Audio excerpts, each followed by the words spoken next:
Hello, Capricorn, Sun, Moon, Rising, and Venus signs. Kamusta kayo? Sana po nasa mabuti kayong kalagayan. Welcome back po sa Star Tarot. Kung bago kayo rito, welcome din kayo. Thank you sa inyong support. I truly appreciate it. God bless you all, Capricorn.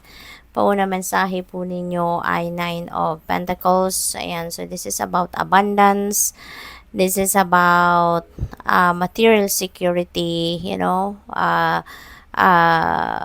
rewarded efforts kasi ito din Capricorn yung yung magre-reap na kayo ng rewards ng inyong hard work. Ito na yung bunga ng inyong pagsisikap, paparating na siya, no? So, ang iba sa inyo rito, this is the time that you are going to experience that prosperity and abundance na matagal na ninyong minimithi, at saka financial comfort, no?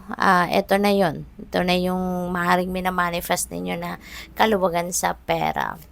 We have Three of Swords in reverse. Napakaganda nito because this is about optimism. This is about recovery, healing, acceptance. Yung mga nasaktan kayo rito siguro in the past, nagkaroon kayo ng heartache or heartbreak, yung ganon, no? At kung ano man na naging dahilan ng heartache at heartbreak na yon, sa ngayon, you are ready na to release your pain, you are ready na to release your resentments, no?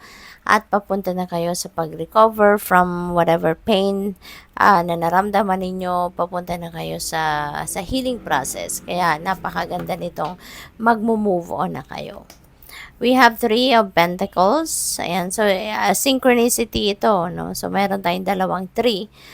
This becomes master number 33. So, I suggest pakitignan po ninyo ang ibig sabihin ng master number 33 for more guidance. Okay?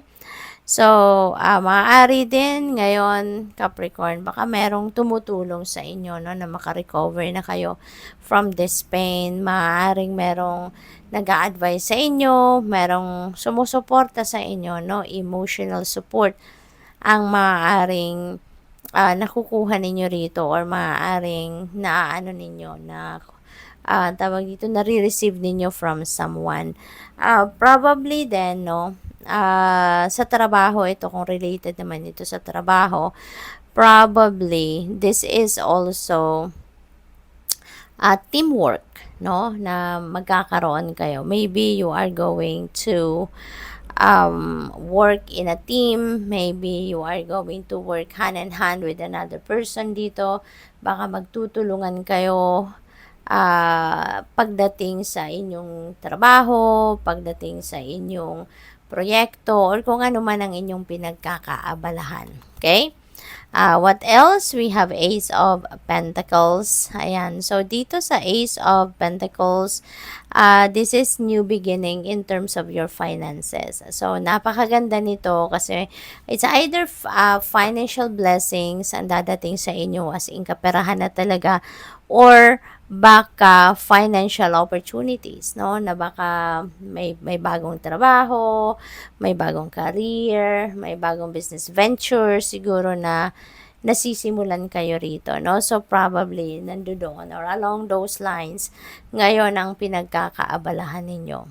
Kaya ano ito, no, Capricorn, napakagandang panimula ito because this could be the start of continuous inflow of abundance and prosperity. So, napakaganda.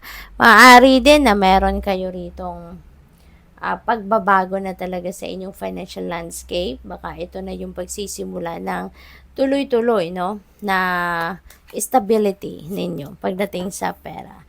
We have Four of Wands in reverse. So, siguro ang iba sa inyo rito, merong mga okasyon na dadaluhan at baka ipopostpone ninyo or hindi ninyo pupuntahan or hindi kayo makakapunta. So, ika-cancel ninyo siguro yung pagpunta ninyo.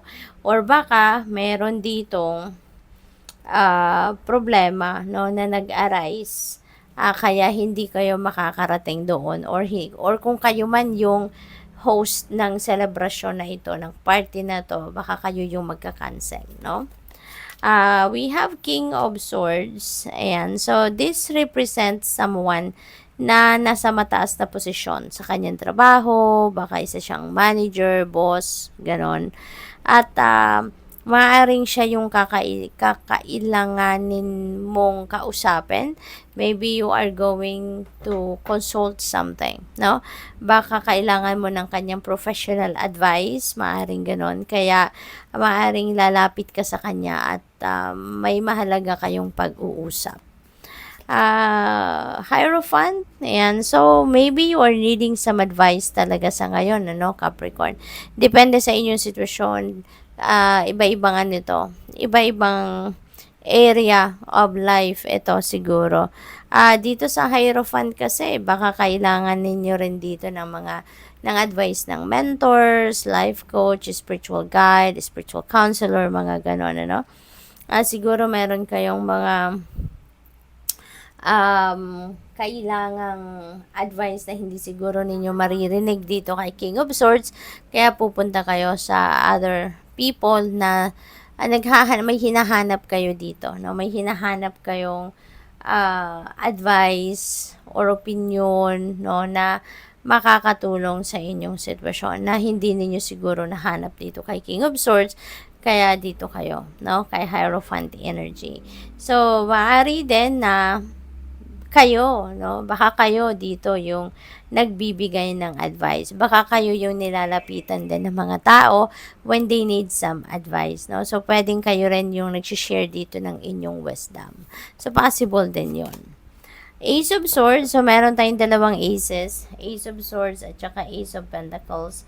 So, yung dalawang energy na to, no, magkasama sila sa isang reading that signifies amazing events happening sa buhay ninyo soon.